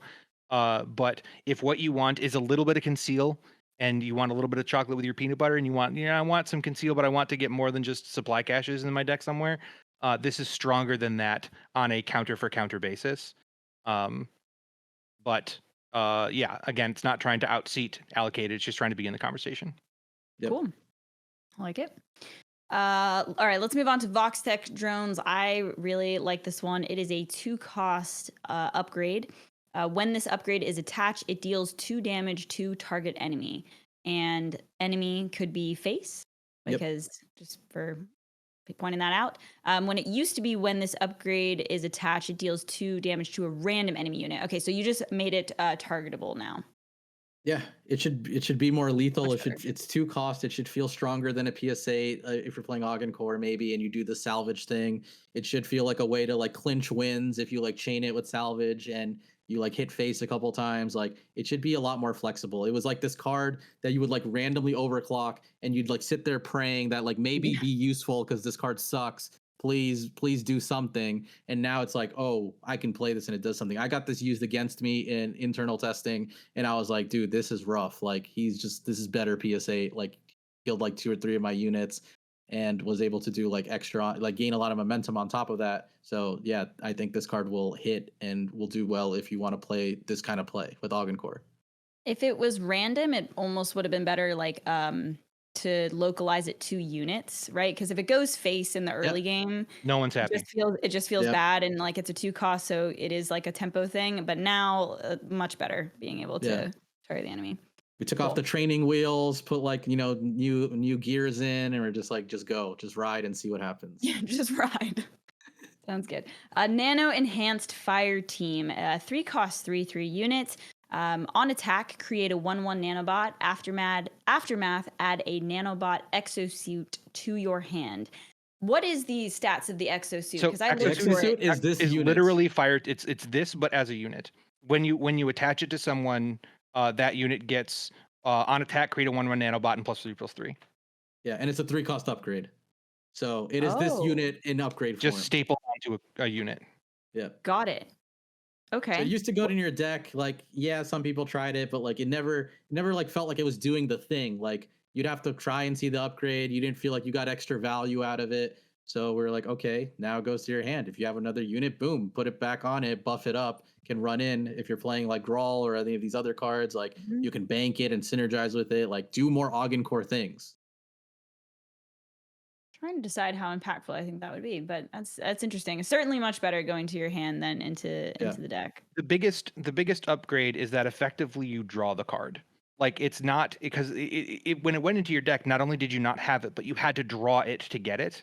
And so the fact that it goes to your hand, you actually go immediately up a card. So it's aftermath. The fact that draw this upgrade, which might make it too strong. That's the thing I'm afraid of. But I think that before, when people would draw the back half of it, they would get so hyped that they had this awesome upgrade. It's like, let's just make that happen more often. Yep. Yeah. This one is a little scary, I will admit, but I'm excited to. There's certain parallels. I guess Core is one of them where I'm like, if you go crazy a little bit, that's fine. You haven't had that opportunity in a while, so by all means, theory craft and go all out. That would be an interesting turn of events if a shotgun patch comes out and Core is just so oppressive. I think we couldn't even really be that mad just because of the run they've had in the last, little bit of time here. So we'll see. Okay, the Forge Tempered Titan. It is a 4-cost 4/3, so it's increased health stat. And also muster, look at the top 5 cards of your deck and choose an upgrade. You may charge 2 to attach it to this unit. Otherwise, put it in your hand. Put the rest on the bottom of your deck in a random order. And what did it used to do here? Look at the top 5 cards. Yeah, up from 4. Okay. So you just made it better. You can't like PSA it and kill it, and it searches more. So it just made it do what it can. Is it a vehicle or any? No. Does it have a tribe? Okay. It has no tribe. I think the major change is that it's not PSAtable, and the thing that I'm the most scared of is it getting a defensive upgrade first. I think that this card is. It was probably borderline before. People can tell me I'm wrong, but I think it was. I think that there's enough power packed in this card in terms of card advantage, board advantage, tempo, and energy advantage that I would be surprised if it didn't do something now. Yeah, it was definitely borderline. I like when I was in Exile, we tested it a little bit. I think YGG had tested it, so it was definitely intriguing the interest of like the competitive players a bit. I mean, yeah, actually, I think that looks pretty darn good. Yeah. I'm gonna keep a lookout for this one. Actually, now I think about it, I'm like digesting it a little bit more because when I going through them initially, like it's very different hearing you guys like fully explain it. I'm like, okay, we might have skipped over that one a bit. Yeah, cool. All right, let's go to the self-repairing nanite. It is an upgrade. It used to cost 3. It costs 1 now. Upgraded unit has +1/+1. When this upgrade enters the field from the waste, upgraded unit has +2/+2 instead. And then activate, spend 3 energy, attach this upgrade to a unit from the waste. I really like this one. I don't know if this card will be meta, but it's one of my favorite ones, if not my favorite one that we did. Wow. I didn't know that. This is your favorite? Yeah. I just dope. Like it didn't start out as my favorite, but after thinking about it like crazy over like the past few weeks since we like have been doing this, I'm just like, dude, this card could be good. Like it could be good. It could be really fun. It could enable like this whole side of Core that it hasn't had yet. Yes, I'm thinking about cards we don't have in the game yet, but like regardless, I think this is a very welcome change and will do cool things. Kind of like how Earthin feel for Paradigm Shift. Like I feel this for Core. Yes, I agree. I think that what we're going for here is to solve a lot of the A+B problem that Core needs. Like I have the unit, but I don't have the upgrade, or I have the upgrade, but I don't have the unit. Like solving that in a way that doesn't feel terrible to play. Like, and I say terrible, like it's not, the card didn't actively make your position in the game worse, but it was so expensive to try to keep it from being oppressive. But I think that taking away a lot of the initial barrier to play it shows that like we can handle this level of buff regularly in the game. Like I think getting +1 or +1/+1 or +2/+2 is just totally safe. And so even though this is permanent and it can always come back and it's really hard to get rid of and it has the memento problem and blah blah blah blah, I don't see it as nearly as terrifying because it's only ever getting up to +1/+1 or +2/+2. There's not many cards in the game currently that have the trigger from the waste. So like in the UI, how does this work out? It'll show up like there'll be like an activate button on it. If you're in your waste scrolling in the pile, when you hover over it, it'll have like that activate icon. You can click on it and that'll you drag it up, initiate it. Cool. Love it. Yeah. I mean, I just think it's nice that it's an option to do something if you whiff a turn, right? Like if you have this in your waist, exactly. And you don't, know, like it's just, it keeps up tempo for you to do. So, okay, let's go to Supply Crawler here. It is a 3-cost 3/4 unit with when a friendly banked upgrade is revealed, shuffle 3 random supply caches into your deck. And it used to be when a friendly banked upgrade is revealed, shuffle a random. Okay, so you're shuffling 3 supply caches in when it used to just be 1. Why not? It just didn't do enough. Like when you're being asked to do something like not just reveal a card but reveal a specific like an upgrade, it should be paying more than a 1 in 30 or whatever, right? However many cards are left in your deck. So having it be 3 just felt more fun. I again don't think that this is going to get there, but I feel like the first one was never ever going to cut it in terms of like every time you proc it just didn't feel like you were doing anything. Yep, makes sense. Okay, Triumph of Iron. Love this change. The new ability for the Augencore Triumph is create 2 1/1 nanobots. Overclock costs you 1 less this turn. Target up to 3 units and overclock them. And so overclock costing 1 less means that the initial like random overclock, it's free, right? Like yes, that's correct. Yes. And you have a guaranteed target, at least for 2 triggers, because it gives you the 1/1 nanobots. So this should theoretically be much better. Yeah. It should theoretically give you cards now, because before it wasn't giving you cards in the same way. Yeah. So Veen touched on with Triumph of Earth, right? Like card advantage. Like the other Triumphs were good because they gave card advantage. And Triumph of Iron was like trying to find you upgrades, but it like really wasn't hitting enough to like feel like you were getting card advantage. So you're like, okay, like this came in Planetfall. Planetfall had overclock. Like, what if just you get 3 overclocks? So you get the card value, you get the nanobots. If in case you don't have enough units, you maybe have 1 unit, now you have 3, and now you can just overclock all of them, and now you're getting your card advantage via like what the whole Augencore theme was for Planetfall. It's got incredible art, actually, now that I'm taking a closer look at it. I love it. Okay, a big fan of that change. The old one just did not do enough. All right, we are going to move on to the best class, obviously, is Shroud. And we will start out with Dimension Shifter, which I think is probably one of my favorite changes. And so it is a relic that costs 2 now, used to cost 4. With activate, banish a friendly unit, put a random unit from your singularity onto the field, limit once per turn. Just for clarification, the initial friendly unit that you banish cannot get repulled if you don't have anything in your singularity. Because it sort of reads like first you banish and then you put a random unit from singularity. Is that how that works out? Yes, he can take a fantastic voyage. Yep. Got it. Veen was pointing because this one was one of mine. And this was one of the first like balance changes that I fought for, like I think, and I fought for this for a while. This is one of the cards where like if it doesn't hit, we have buffs saved for it, kind of thing, not nerfs. Okay. There's more in the chamber, and we got here, but like it's like this cool idea where somebody goes in the seat and they just vanish, and then somebody else appears, and you don't know who's gonna appear. So that's why like the random from the singularity, because like there's not a chair on someone is taking this chair on the other side. You don't know who it is because you're the only one going through it. But I think this will be fun. I think there will be cool ideas in the future. Maybe if it doesn't hit right away, I think it's like a when, not if kind of thing, where like we'll find ways to put powerful cards in the singularity. Right now, maybe there's like cost of creation or something like that. And then you can just get them out and like go ahead of curve and do crazy stuff.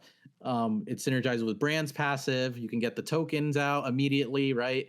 And start trading with them. And if you want, let's say you attack with your Brand token, he's got 1 health. Oh, wait, I'll send him back and we'll get something else, or I'll get him back again and we'll kind of full heal.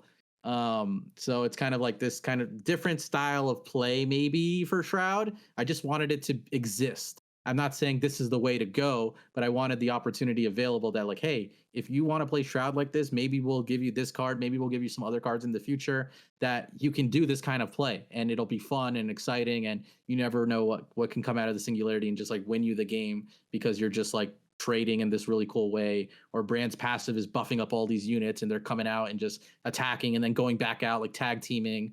Like you never know. So I just wanted to make it better because it just wasn't doing anything before.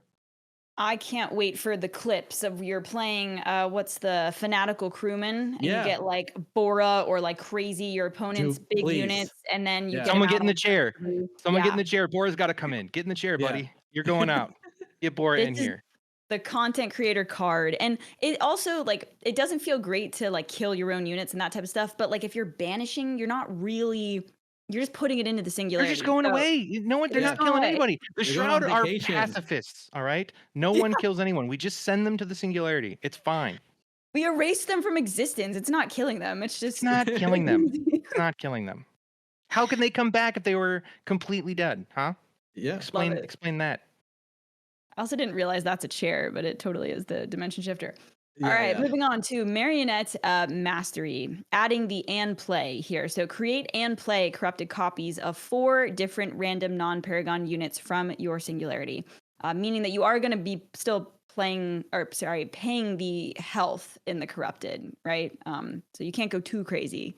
Or you'll take too much damage. No, they're all free. No, they just all free. You just come out. Oh, really? Yeah. The and play muster thing that Veen gives me credit for, I'll give a shout out to Manos, because this was one of I was looking at this card and I remember sending it to him and I'm like, dude, what would you do to this thing? Like this looks like it's like already has the parts. Like it's just not good. Maybe we have to make it cheaper or something. He's like, I want musters too. And I was like, okay, this seems like amazing. Like, okay. And then through that lens, now I can look at some cards. And that's why I was like, and play for so many cards when we did these passes. Because it was like, okay, well, what if you just added mustard? That's a whole other pool of cards that you care about now when this effect goes off or when those effects go off. So we just added and play. How many? I was thinking with Baron, like you could on turn 10, but there's demolecularize that would ruin your game plan for sure. Yeah, you probably don't want to hit demo. You don't want to hit 8s. Yeah. Yeah, you don't want to hit 8s. Okay, cool. Well, I love that change. That's also a meme and dream card, I think. All right. The Dark Warden is a 4-cost 5/3 unit. With Aftermath, you may pay the enemy a kickback. If you do put this unit into your hand, it becomes corrupted, and the enemy heals 4 health. What was the change? Used to draw a card. They used to draw a card. The kickback used to be, I kept the guy, you get a card. Mm-hmm. Yeah, and it was just like too much. Like card advantage was not attractive. Like your opponent draws a card, like nah, no thanks, and I have to pay life. But instead, we're like, okay, well, if you bring this guy back to your hand, your opponent heals, and technically he's healing. He'll heal like a lot of he'll heal the health that you're losing to play him. Right. So it just kind of evens it out that way on the health side. So again, I don't think this is one that like breaks the meta or anything, but the card definitely is cleaner and makes more sense to like add this to your hand. You're more likely to be like, oh, let me accept the kickback. You can heal, or like the game is late. Oh, I don't want to do that. If your opponent is at if the health is irrelevant, then the kickback is also irrelevant, right? Yeah. The card was often or was always valuable, except if they had a capped hand, which you can't plan around, but you can plan around them being at full health. Yep. So we may see some games where someone drops this, it gets answered, bring it back, play it again, and your opponent's like, what the heck, man? This 5/3 keeps coming back and is whittling down my forces. Like, I don't think this is like the world. This will win you worlds, but I think this will happen and it'll be fun and cool if you're the Shroud player that gets this off. In before this card actually wins somebody's world. I'd be happy. That'd be cool. I like his glasses, but no, that's a cool change. Yeah, I don't know if it'll be a meta breaker, but I see what you guys are going for, and I like it. Okay, moving on to Corrupting Hand. It is now a 7-cost 4/5 unit. Activate, play a random unit from the enemy deck with cost less than or equal to the number of cards in your singularity. That unit becomes corrupted, limit once per turn. So you can keep getting these random units because it is an activate ability. Of course, you can only do it once, though. Yeah, this was an attempt to say, like, if you low roll this card, it feels pretty bad. Like, I have 7 units in my singularity. I hit the button, I get Bloodhound Transport. I'm not super happy. However, this being a persistent threat that can do this over and over again, it's likely that you're going to hit something more impactful over the course of 2 or more activations. And it just felt like this is something where it was cooler than its ability was letting on. It wasn't seeing as many situations. It wasn't seeing play. This felt like an easy place to add power. Maybe we didn't need to increase the cost, but thinking about having it be muster and then you immediately kill it on turn 6 or it happens again felt a little bit scary. But at 7, less scary. Yeah. Next time, give it shielded and it'll live. I think that, like, as we've made other sets too, we've kind of like, we're trying to like run into this, maybe like slightly change not the ethos of Parallel, but this ideology that like you have to play early game cards and you just win the game. Like we've said, we have cards in Deception that help games last a bit longer in terms of turns. So if that's the case, like these cards that cost more should feel more threatening. They should get us closer to an end state where you win the game. Not that like this is OTK, but they should feel like, oh man, this is a 7 cost card. Like this will, if I don't answer this, I could lose. It's going to run away with the game. Yeah, exactly. Yeah. So Activate kind of like clearly did that. If this guy sticks around, he's going to keep building the presence. He's going to keep building the army, and he could just beat you out that way through the amount of value he gets from your own cards. So like, yeah, you'll see more cards in the future that cost more, but have kind of more devastating effects. Question. It does say play a random unit. Is that stealing the unit, or is that just making a corrupted copy and playing it's it? No, you play the unit from their deck, yeah. Yeah. Okay. That definitely makes it better, too. Okay. Cool. Might have to meme with that one as well. All right. Ruinous Exarch. It is a 6 cost 4/4 unit. At the end of your turn, the enemy takes damage equal to the amount of friendly corrupted units. Activate, play an effect from your singularity as though it was in your hand, then remove it from the game. That effect costs 2 less for each friendly corrupted unit, limit once per turn. And I'm assuming that means it used to cost 1 less. 1 less. Yep. Okay. Yeah, it's a simple change. Like it has this whole kind of convergent strategy. It was like very well thought out. So why like rework it all? Why change it all? Let's just make it better. And as Corrupted sees more life in Parallel as a whole throughout like multiple sets, blah blah blah. Maybe this sees some play. But like, yeah, we just wanted to let it do its thing better with what exists currently. Got it. I'm unclear as to the art there. Like it looks like a smiley face. No, he's stealing a Lancer tank. He's stealing a Lancer tank. Oh wow. Okay. Yeah. Interesting. It is like that. It is that smiley face. What's the name of the train? Thomas the Tank Engine. Thomas the Tank. Yeah, it gives Thomas vibes. Yeah, for sure. Okay. Essence Shift is create a corrupted copy of target non-Paragon enemy unit and add it to your hand. So you've just updated it for the persistence thing. Yep. Seems good. All right, let's keep moving and onto the Covert Assimilator. It is a 4 cost 3/3 unit. Muster, deal 1 damage to target enemy unit. If that unit is destroyed this turn, create a copy of it with 1 health under your control, and it gains corrupted in addition to its other types. Yeah. So we just gave this the Void Runner thing that like it doesn't have to be the kill factor. Anything else that you have that kills it will do it, and you get to get the corrupted unit. Yeah, makes sense. All right, moving on to Void Trapper. I believe this was just a change in the non-Paragon non-token language, right? Yeah. Yep. For the token persistence. So the card is going to work very similarly. So not too much to discuss there. And then we've got the flat circle here. It now costs 2. It used to cost 3, so it's back to 2 because I believe this cost 2 once upon a time, and it allows you to bounce paragons as well. Yeah, I like these bounce cards. They like kind of stall tempo a bit, so it could be very useful. Could take out a key relic or upgrade. Like this card's very flexible, so we just gave it back its flexibility. That's true. It is a target card, not just units. It's also relics. That's You important can to know. even hit an upgrade if you wanted to. Yeah. Oh, wow. That's pretty cool too. Good to Most know. of the time, you're probably going to hit the unit that it's attached to. Yeah. But like, if the upgrade is the thing that doesn't have shielded, then you can hit that thing. It's just the flexibility is exciting. Yes. Okay, on to Honored Steward. Oh boy, it's got hit again. It is now 5 cost, up from 4, but it can hit paragons now, so that is relevant. Yeah, thoughts?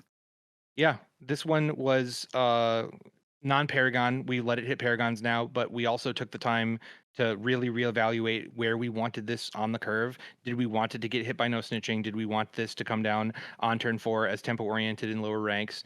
This thing is the scourge of sub diamond, and like letting players know that we know that they exist and that the low ranks also need balance is part of what we do here.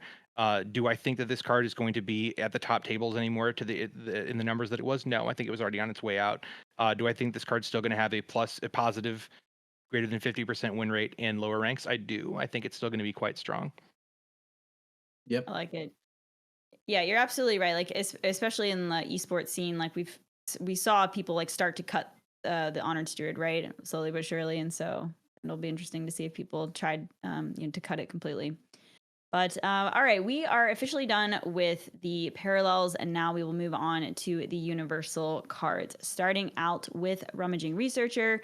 You guys touched on this a little bit earlier, but now it's 4 health. Turns out 2/5 is really strong, and so Researcher was already incredibly powerful, right? So it makes sense to bring it down a little bit. One of the very few nerfs that hit in the patch, but it was something that we felt like there was just additional power it could lose, and that we wanted to put a few other position a few other cards at the 2/5 space in this patch and beyond. Yes. Next, we have the Hacker. It is still a 5 cost 3/5 unit. Swap the cost of all units in your deck at random, but now it draws a card in addition to doing its muster ability. Yeah, we nerfed him before, so it made like as we were reviewing these cards, we were like, why not just draw the cards? We've had this one in the chamber for a little bit, thought about it, and when we were doing shotgun, it just made perfect sense. It had to go in here. You lost a lot of momentum for playing this, not being able to play this as a 4 cost. So we tried to give some of that back, where you immediately draw like the hacked card, and get some of that momentum back that you lost. It was just way too consistent at 4, which is why we brought it to 5. But we wanted to give you some of that card advantage back. Yep, good stuff. Okay, so we've got Cyrene, Trophy Hunter, the jinx of Parallel. And apparently she got tired of seeing no action, so we decided to help her out. She is now a 5 cost 5/5, used to be a 4 cost 5/4, and has Battle Ready. Massive change. And then after this unit destroys a unit, it gains a counter. Activate, remove 1 from this unit and deal 2 damage to target enemy unit. Remove 2 counters and you get to fully heal it. And then remove 3 from this unit and it may attack any target limit once per turn. So immediately get some value because she's got Battle Ready, which is massive. Yeah, this lady is scary. Shout out Sparrows. This one was one of his championed ones. And he's very proud of this, and we're very proud of this. This one was very cool. This chick is scary. She packs a punch. I've used this card in game. I've had it used against me. Like when she's on the board, it is very scary. She gets a lot of value, a lot of like board dominance right away. So yeah, like for a card that saw 0 play, it's like why not give it like the full beauty treatment and like just go and do the thing that you wanted to do the best way possible. There's a lot of fun words on the card that promise situations that you imagine are fun. Like it tells a story of like, look how cool this card is. When it has counters, it can shoot cards, and when it has counters, it can heal itself. When it has so many counters, it can attack for free, and then it can heal itself after that. Isn't that great? But it never did any of those things. And so like the rework of the card giving you the option to get the counter immediately and spend the counter immediately cleans up how the card functions, both like just to click and play with it feels better, and it feels better because you're achieving the dream of the card faster. So when Sparrows came in heated about battle ready activate, it's like, okay, we can make this happen. It just turns out that you needed to add a cost to it. Why make the initial counter removal a target enemy unit instead of enemy, just in general? She hunts trophies. When she kills a unit with that ability, she also gets another trophy. Yeah. And when she like, it was part of the initial design, and it didn't feel like she was attacking players. Okay. It felt like this card. Sparrows refers to this as Umezawa's Jute, which is a magic card that has three very similar modes. It gets counters from doing damage, and then you can remove the counters to do various things, including kill creatures. And that is like, I never thought of it hitting face because it just has been JIT in my head ever since. Makes sense. Okay. One of my other personal favorites, Gosan, Viper of Ceres. It is now just 4 instead of 5. And muster, heal yourself equal to half the damage taken on the previous enemy turn. Round it up, deal that much damage one at a time to random enemy targets. Love Gosan. Very excited. Yeah, this one came from one of the 3Bs. I don't remember who, but this one was just very clean. And I think this was the first Battle Pass card that we were like, okay, now we can touch Battle Pass cards. We were thinking about it. We were a little hesitant. And this one just feels like it's better at 4. Like it was already kind of a cool card in these control decks that like, hey, you just swamped me with a ton of damage. I can come back now, and you didn't expect this return sweep, I guess, or something. But at 4, it's much more conceivable to get this off and not feel like you gave away like so much of your game state to do it. Yeah. Well, whichever B it was, you are now my favorite B. So we'll have to find out who that is. But for like New Dawn people that need some heal in the control deck, I loved playing Gosan once upon a time. Okay, Duplicitous Dealer. It is a 1-cost 1/2. It's one of our favorites. This is absolutely my favorite. Yeah. Okay, cool. After this unit deals damage to the enemy, you shuffle a Sabotage Supply Cache into the top 5 cards of your opponent's deck. Yes, I remember loving this one too. And the thing is, you could read the old ability, or you could just not. That would be okay too. What the old ability did was it was a very complicated way to shuffle Sabotage Supply Caches into the enemy deck.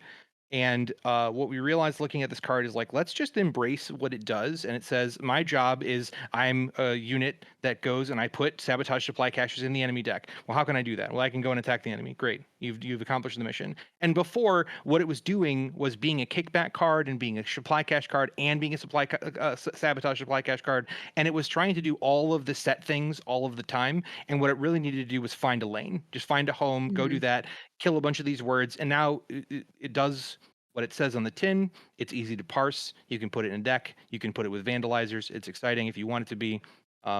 Hopefully it's easier to understand what's happening with this card now. Was the consideration to have it just be a muster as well? Like which yeah. Okay. For sure. Yeah. The fact that if there was more support for Sabotage Supply Caches, I would have had it be a muster. But because there's not, I wanted it to be as open as possible to being upgraded, to being protected, to being defended. Like, I want it to be, this is going to be more than one cache for playing this unit. Right. So most of the time, like on attack is significantly worse than muster. In this example, it's hopefully you can get more value out of it than muster. But yeah, we did consider it. Cool. All right, we've got, I think, 5 or 6 cards left here, folks. Bounty Hunter Network. It is a 2-cost. At the start of your turn, a random enemy unit gains Wanted. At the end of your turn, remove Wanted from the unit affected by this relic this turn. After an enemy unit with Wanted on it is removed from the field, draw a card. So it is essentially just a card draw engine here, right? Yeah, that's what it used to do. It just used to do it with counters instead. Okay. Yep, and we changed it to do the Wanted thing. I mean, it's literally called the Bounty Hunter Network. They're trying to cash in like wanted bounties, right? And we said it in the blog. Wanted is much more seen in Haven, or what is being called Haven right now. That might not be the final name, than it is in Deception. But it just synergized so well, and it like gives a little clarity in like to the world of what Wanted looks like in Parallel. Yep. Well, a lot of people still ask, like with Raven and with Ceres, like what does Wanted do? What is Wanted? And Wanted is kind of this word that like this unit is literally has a bounty on them. And if you remove that bounty, there are cards that like will help you remove the bounties, accomplish your goal, or get rewarded for removing the bounties. For handling the bounty, right? Yeah. So you're like cashing in the physical bounty and you're getting rewarded for that with this card and you're drawing for it. So it synergizes with the cards that already are wanted, won't be wanted, and with cards in the future that will deal with wanted. So it's like, it just felt like it fit perfectly. Why not just do it now? Yeah, And I like the it. remove from the field change was because we wanted it to work with Raven's ability as well. Yes. So I instead of it see. just being when an enemy unit with a counter is destroyed, it's when it's removed from the field. So if Raven banks the card, you've still accomplished the wanted mission and you get the card. I like it. Cohesive. Good stuff. Yep. Cartel Arms Dealer, 6 cost, 3 cost unit. Muster, create and attach a weapons coffer to another unit. Activate, spend 1 energy, create and attach a weapons coffer to another unit. So it looks like it is activate, spend 1 energy. It used to be 3 energy. Remind me again, what is a weapons coffer? It's a 0 cost upgrade that I think is +2/+0. Maybe +3/+0. Yeah, that sounds, I yeah, can't remember. sounds right. But like, I'll be honest, like I think this one mostly came for a draft in the future. Like this card, this activate effect was like far too expensive to be even thought as being a pick for your draft deck in the future. So we're like, while we're changing cards now, let's just make this cheaper. And like, if any player uses it along the way, great. But like in draft, it won't feel like a terrible option. I I love am how. Oh, go ahead. I am somewhat scared of someone untapping with 7 and saying I'm going to make 7 guns on 1 unit. Yeah. So I think that we're in a world where we could be scared of Cartel Arms Dealer OTKs, but I think that means Cartel Arms Dealer has to see play first. So I'm not that Right. scared. Yeah. Yeah. I'm surprised and loving how much you're taking draft into account. Like you're really keeping this top of mind. So Yeah. that's pretty cool. Feels real. That it's coming It is eventually. real. It is real. We It's promise it's yeah. real. Awesome. Okay, that's fantastic. All right, we've got the Battlefield Quartermaster. It is a 2 cost 2/2. On attack, shuffle 2 supply caches into your top 5 cards of your deck. Used to be just 1. So it's an extra. Yeah, it's like supply crawler, right? Just add a little more value. Yep. Supply caches didn't really hit outside of allocated, and we want them to hit more. Okay. Yeah, makes sense. Retaliating Sentry. It is a 3 cost 5/3 now. Used to be a 4/3. This unit can't attack the first time a friendly unit is destroyed on the enemy turn. Deal this unit's attack value to the enemy player. Yeah, this is like, I mean, this card doesn't see much play. We don't think it will, like, this changes the whole metagame around it, but it's supposed to be it's literally retaliating sentry. So it will retaliate if you attack into your forces.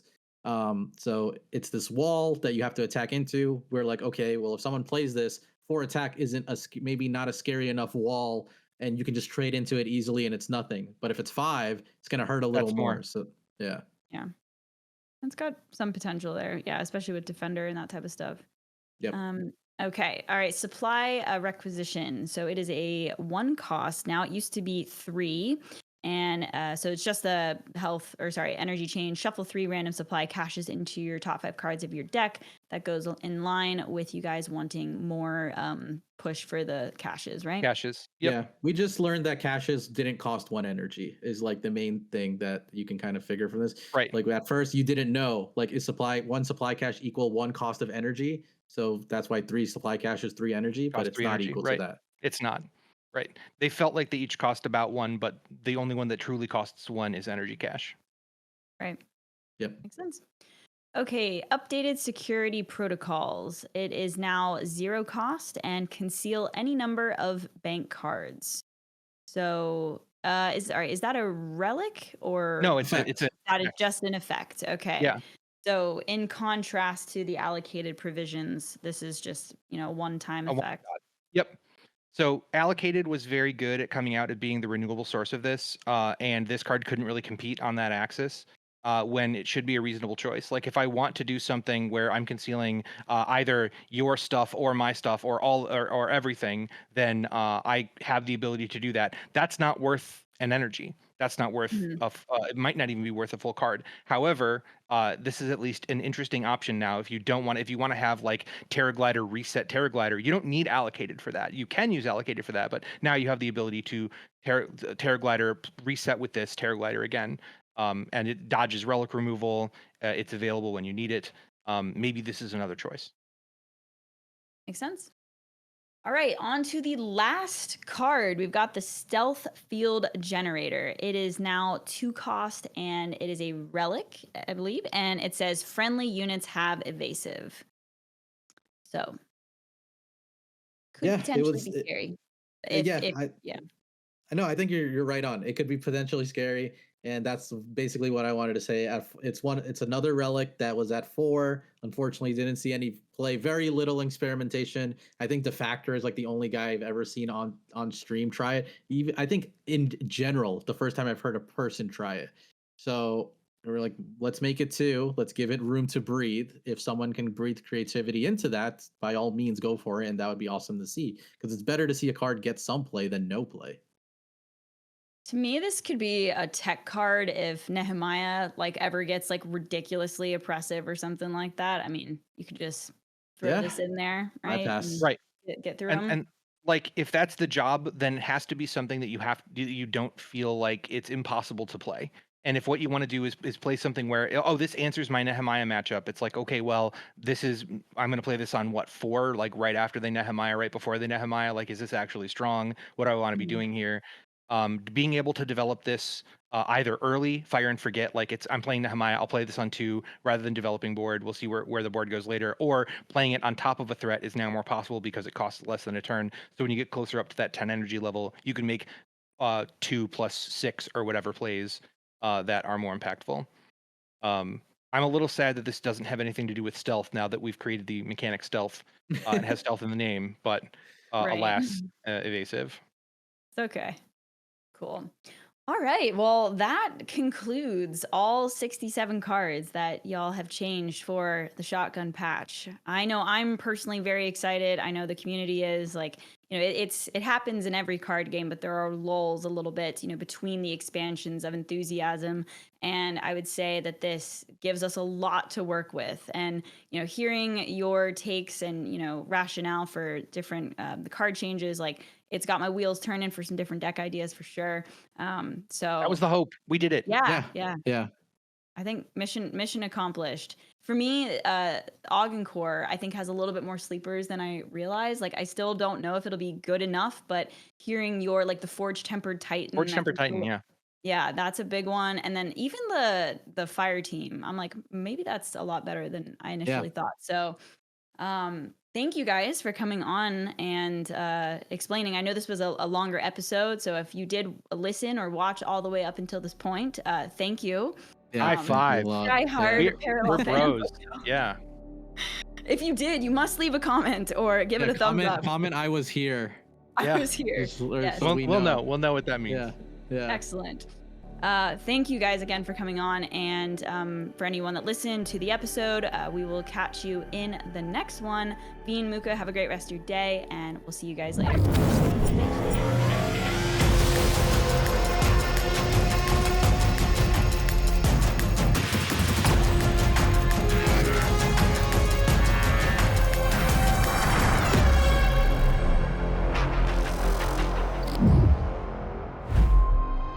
This was a 983 Media Productions podcast.